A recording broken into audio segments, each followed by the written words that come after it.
The phone rang at 3:14 a.m. I remember staring blankly at the screen while something cold spread from my chest to my throat. The caller ID showed the hospital's number. The same hospital where, 28 years ago, my sister died. Or at least, that's what I'd been told all my life. Mr. Lancaster. The woman's voice was tense but steady. We found your sister. Sorry, what? Anna Lancaster. She's alive. I sat on the edge of the bed, dropped the phone, then scrambled in the dark to find it. The words jammed somewhere between my ears and my heart. You must be mistaken, I rasped once I had the phone back to my ear.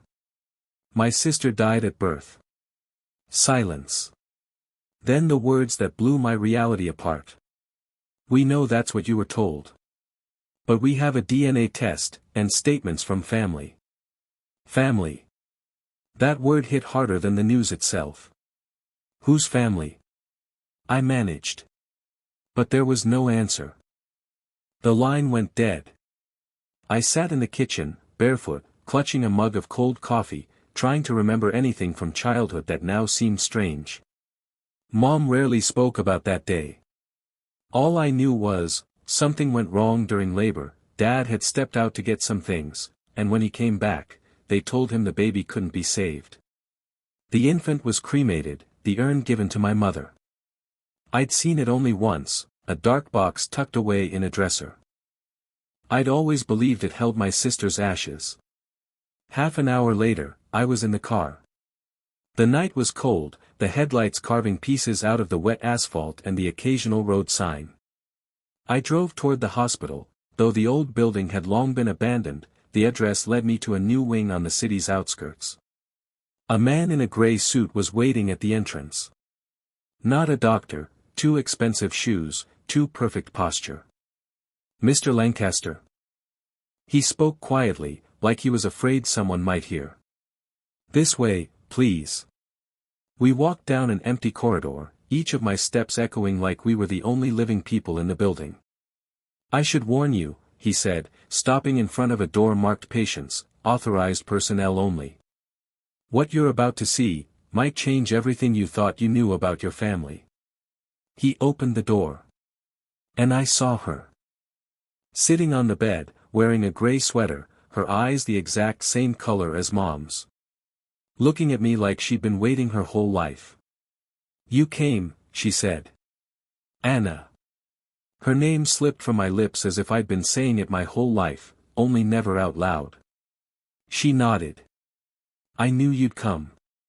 The words caught in my throat. Everything around me felt unreal, the sterile white of the room, the low hum of the machines, her thin hands resting in her lap like she was afraid to move. I began, but the man in the suit stepped forward. She needs time, he said. Doctors don't recommend overly emotional conversations on the first day. The first day of what? I asked. The first day of freedom, Anna said calmly, and her gaze burned straight through me. They took us to a small conference room with a single window, the blinds drawn shut. The man in the suit introduced himself. Carter. Legal department. Legal department of what? My irritation was already rising. The hospital, he replied, though his eyes told me otherwise. We reached out to you because your sister's situation is outside the scope of a typical medical case. He placed a folder thick with papers on the table. On the top page, a copy of a birth certificate. My name listed as brother.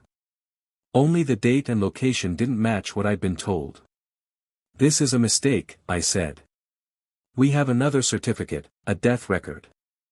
Carter nodded. I've seen it. But official records are sometimes falsified. He said the word as calmly as if he were talking about the weather. Why is she here? I asked. Where has she been all these years? Carter hesitated. It's better if you hear that from her. When I returned to the room, Anna was sitting closer to the window. Moonlight fell across her face, and I caught traces of our mother in her features, but there was something else there, something unfamiliar. Do you want to know the truth? She asked. Of course. She looked away. They told me I was sick. That I'd never live a normal life. And that it would be better for Mom if I was gone. The words cut deep, but I didn't have time to ask who they were. The door opened again and a nurse stepped in. Visiting hours are over. We walked down the corridor, Carter escorting me toward the exit. At the door, he leaned slightly toward me and said quietly. You should be careful. Some of the people involved are still alive. Involved in what? I tried to catch his gaze, but he was already turning away. In what happened to your family 28 years ago? Back home, I sat in the dark for a long time. One thought kept looping in my head, they're still alive. I had no idea who he meant, doctors. Neighbors? Or, someone from us. The phone on the table lit up, a new message from an unknown number. Don't trust the hospital. She won't tell you everything. I couldn't sleep until dawn. The message from the unknown number burned in my head like a neon sign, don't trust the hospital. She won't tell you everything. Who's she? Anna? Or that nurse who interrupted us? By 7 a.m., I gave up, poured myself a strong coffee, and sat down at my laptop. I typed Anna Lancaster and our city into the search bar, but nothing came up. No social media, no news mentions. It was as if she'd materialized in that hospital out of thin air. By noon, I was driving back there. At the entrance to the new wing, a different security guard was on duty. When I gave him my sister's name, he frowned. Visits are cancelled today, he said, without explaining why.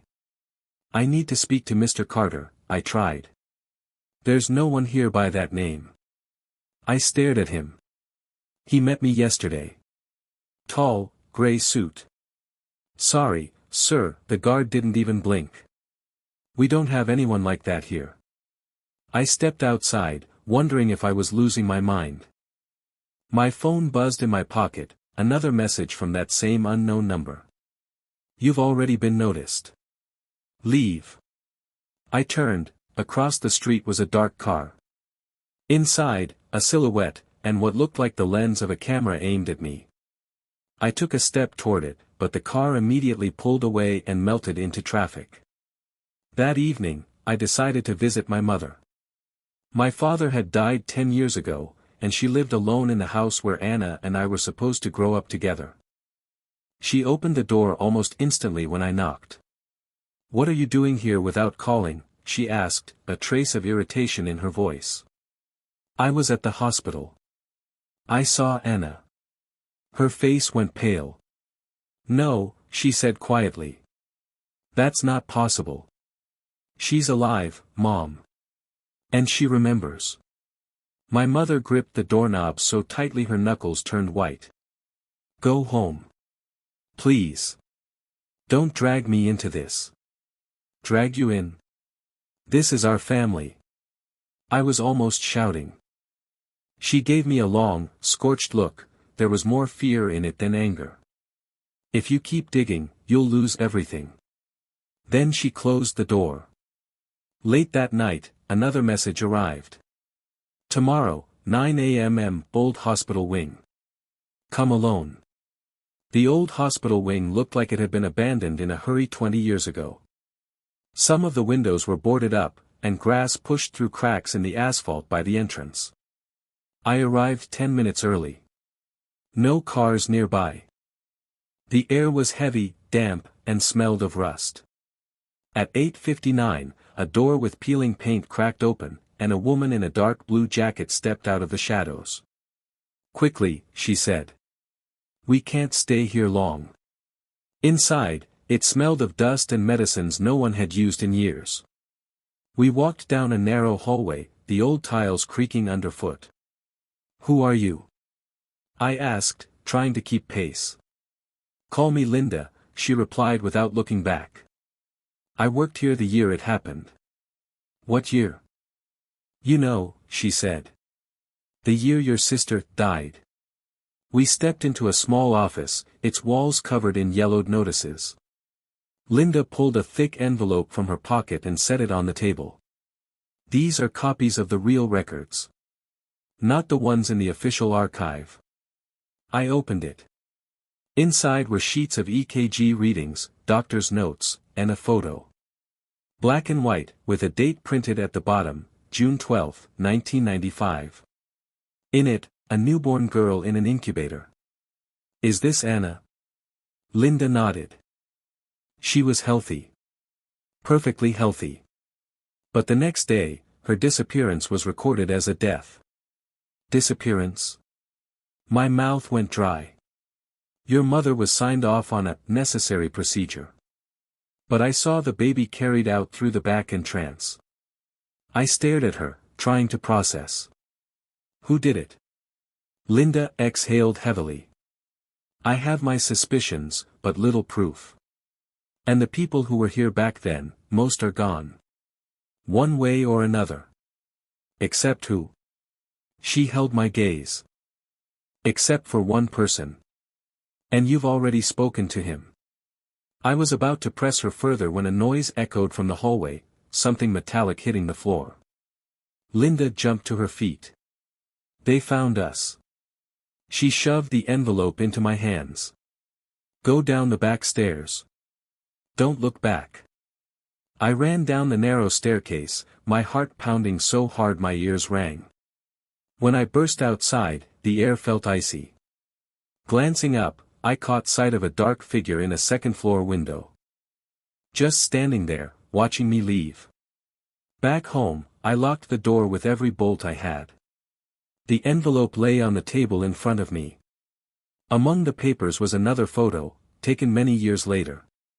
A woman with long hair and sunglasses holding the hand of a small girl. The woman's face was partly in shadow, but the chin and mouth were disturbingly familiar. On the back, scrawled in shaky handwriting. She didn't grow up alone. I kept going over the photos from the envelope. The woman in sunglasses. I couldn't place exactly where I'd seen that jawline before, but the feeling was like déjà vu, knowing the answer was right there, just out of reach. The phone rang, and I jumped. You went to Linda. The voice was male, low, confident. Who is this? You already know. A pause. And I know what she showed you. If you're from the hospital, I began. I am from there, he cut in. But not the part you think. And you should know, Linda didn't tell you everything. We met at a small cafe on the outskirts of town. The man, in a gray sweater and jacket, sat by the window with his back to the wall, as if expecting an attack. He introduced himself. Peter. Former resident in the maternity ward. I set the photo on the table. Who is she? He glanced at it briefly and gave a dry chuckle. That's not your sister. What? That's the woman who raised her. Peter quickly scribbled something on a napkin and slid it toward me. An address. She still lives there. But don't think you can just show up and get answers. She has her own reasons to stay silent. Why are you helping me? I asked. He smirked faintly. Because I owe someone. And that someone isn't you. I drove to the address after dark. It was a quiet neighborhood, old houses, sparse streetlights. The porch light was on at the house I was looking for. I was about to climb the steps when a girl, maybe 7 years old, came around the corner. Same hair as Anna. Same eyes. She looked at me with a strange flicker of recognition, and walked past, as if I were just another stranger. I was about to knock, but the door opened on its own. The woman from the photo stood there. You came too early, she said. And you're not ready to hear the truth. Then she shut the door, leaving me under the flickering porch light with questions that burned hotter than the cold. I stood by the door, listening for sounds inside. Someone was moving around, soft footsteps on wooden floors, the faint rustle of fabric. I wanted to knock again, but instinct told me, wait. Minutes dragged by. A faint creak, and the curtain in the corner window shifted. She was checking if I'd left. I pretended to head back to my car, but stopped at the gate. "If you don't let me in, I'll be back," I called out, loud enough for her to hear inside.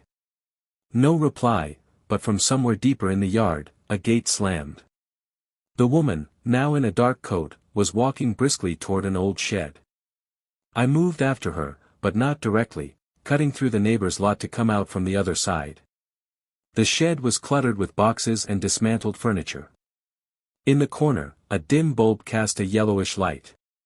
On the table, photo albums. She stood over them, flipping pages, not flinching when I entered. "I thought you didn't want to talk." "I changed my mind," she said without looking up. "Listen carefully. I don't repeat myself." She opened an album. The first photograph, Anna at about 7, in a garden. Beside her, a man with thick dark brows, his hands resting on her shoulders. "He took her," the woman said. "Not for money. For a name." "Who is he?" "You've already seen his picture. You just didn't realize it was him." I turned the pages. Family snapshots, picnics, holidays. In every one, the girl and the man. And another, older girl, with the same features. "Her sister?" I asked.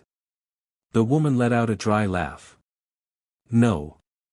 You only think you know who they are to each other."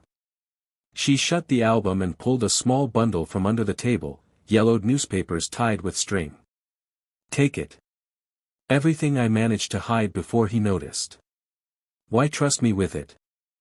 "Because he thinks you started looking far too late." When I stepped out of the shed, the girl I'd seen on the porch was standing in the path. She held out a key. "It's for her room," she said softly. "But you should only open the door in daylight." I wanted to ask why, but she had already darted away into the dark. Back home, I untied the bundle. On top of the papers lay a note. "Don't read it all at once. Or you won't have time to figure out who your enemy is." The newspapers were old, their headlines faded. They smelled of dust and something else, as if they'd spent years in a basement next to damp earth. I spread them out on the table, unsure where to begin. The first page read, "Infant dies due to birth complications." Date, June 14, 1995. The article was filled with standard phrases, almost boilerplate: "Doctors did everything possible, the parents request privacy." No names, no photos. I flipped the paper over. On the last page was a tiny, unsigned notice: "Woman in nurse's uniform detained at the hospital's south gate." The next paper was dated 3 days later. Headline: "Police investigate theft of equipment from maternity ward." Buried in the article was a surname that meant nothing to me, V. Carter. I set the paper aside. Carter, the same surname as the man in the gray suit. The man the security guard didn't know. Beneath the newspapers was a battered folder. Inside, photocopies of medical charts. Several were under the name Anna Lancaster, but with different birth dates and even different mothers' names. One form listed my mother's surname, another a completely unfamiliar one. I didn't get further, because the sound of breaking glass came from the hallway. I froze. Another crash, closer this time, from the kitchen. I quietly took a heavy flashlight from the shelf and followed the sound. On the floor lay the shattered remains of a mug.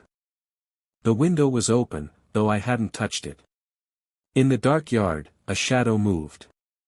I ran outside, but saw only a swaying gate. On the fence, a piece of paper was pinned with a rusty nail. "You're digging too deep. Leave her where she was."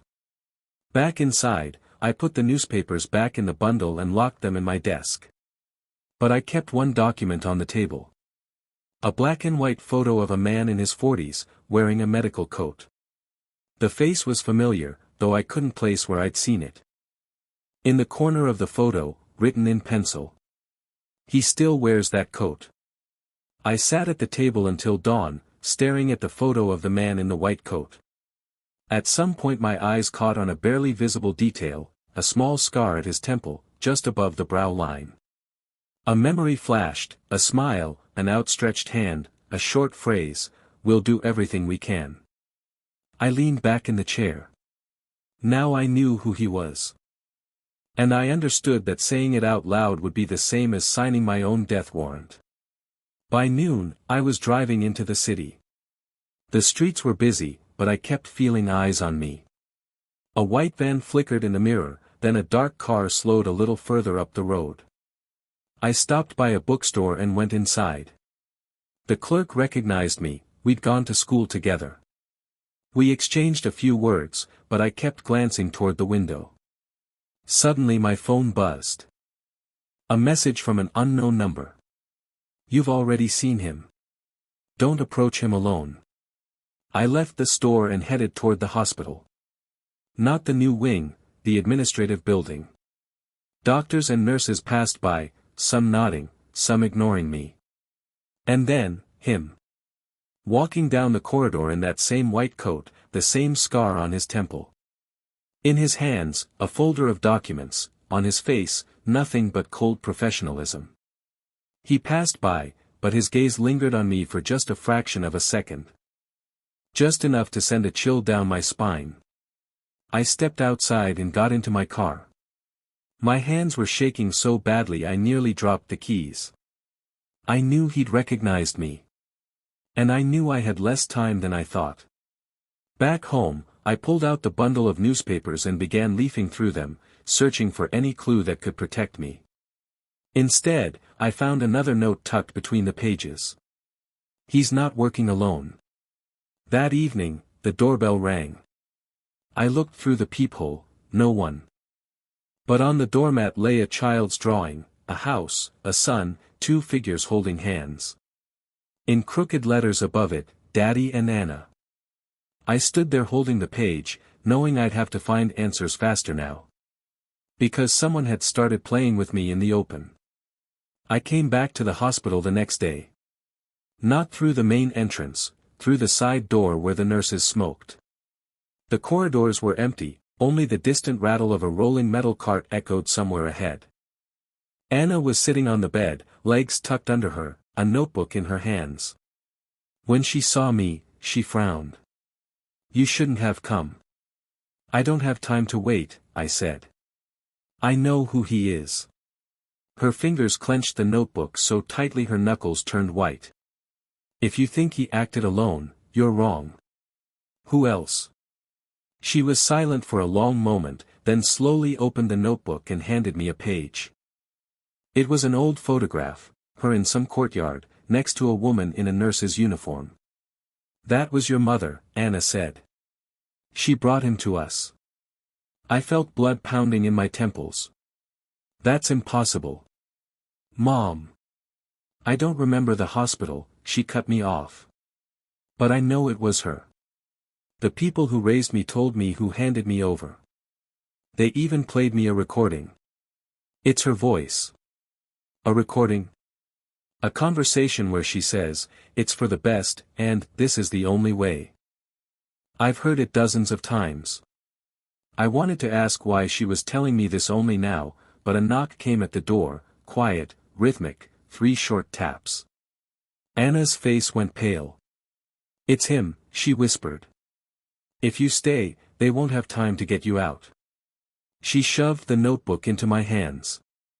"Go, and don't come back until you know who the second one is." "The second one?"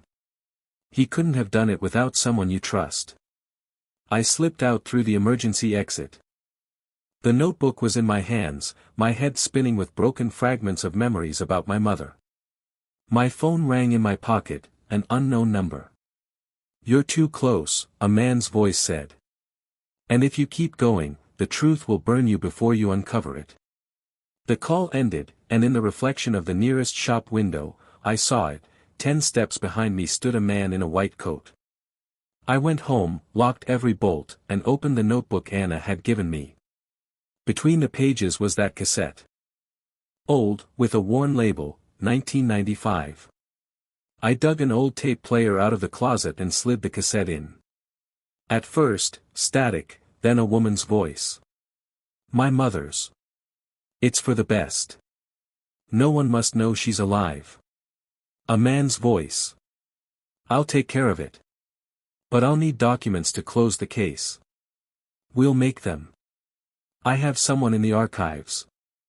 I rewound it, listened again and again, hoping to catch even a hint of doubt in her words. There wasn't any. Only that calm, steady tone. The documents from the bundle and the photographs began to form a single picture. My mother handed Anna over to Dr. Carter, he filed the fake death record, and then the girl was given to the woman in the nurse's uniform, her exact role still unclear. And the second accomplice? In one of the folders I found a delivery note for the removal of medical equipment. The signature was my father's. The puzzle was complete. My father had helped smuggle Anna out of the hospital under the guise of moving equipment. My mother ensured the right paperwork. Carter orchestrated everything so no one could find her. But the question remained, why? The answer was in a note inside the notebook, written in Anna's hand. He said I had to grow up in the right family. That my real family couldn't protect me. Protect her, from what? In a newspaper tucked between the pages, there was a small article about an attack on my mother a month before Anna's birth. The attacker was never caught. The next day I went back to the hospital. In the lobby, Carter, in his white coat, with that scar. He came to me first. Now you know, he said. And if you'd known everything from the start, you'd have done the same.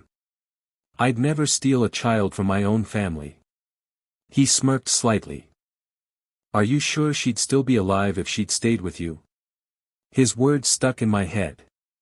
And for the first time, I wondered, what if, in some twisted way, he had been right? Anna left with the woman who had raised her. We agreed to meet again. But deep down, I knew there would always be a wall of the past between us. That evening, I got one last message from the unknown number. Now you have to protect her. Even from the truth. And now, to you. If you had been in my mother's place, would you have trusted the doctor and given up your child, believing it would save her life? If you had been in my place, would you have kept digging, knowing the truth could destroy what was left of your family? And most of all, who do you think is the real villain here?